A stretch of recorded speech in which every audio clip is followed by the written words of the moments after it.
सिख ईसाई सभी आपस में भाई भाई। हिंदू मुस्लिम सिख ईसाई सभी आपस में भाई भाई। हर जगह के तीनों रंग आसमान में, सब मिलकर जन गण मन गाओ इस तिरंगे के सम्मान में। सब मिलकर जन गण मन गाओ इस तिरंगे के सम्मान में।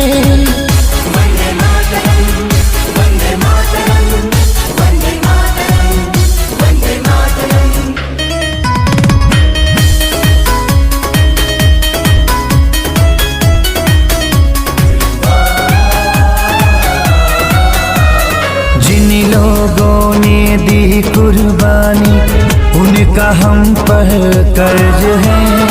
आजादी को कायम रखना हम सभी का फर्ज है।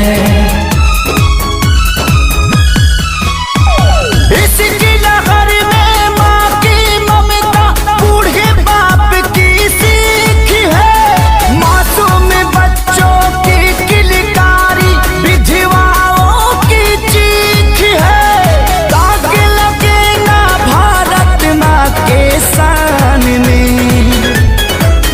सब मिलकर जन गण मन गावो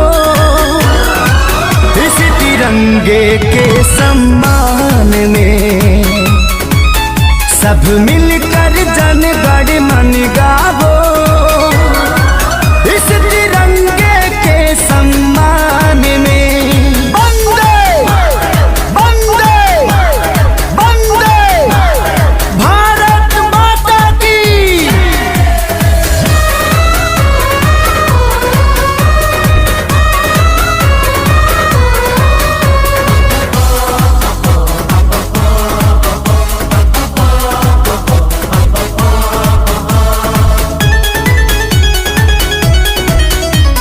हम सब किस्मत वाले हैं जो चैन की नींद सोते हैं। उनसे पूछो जो बेटा अपना पाल पोस कर खोते हैं। क्रांति की जो जली मसाले उनकी यही ललकार है। देश का बच्चा बच्चा अपनी सरहद का सरदार है।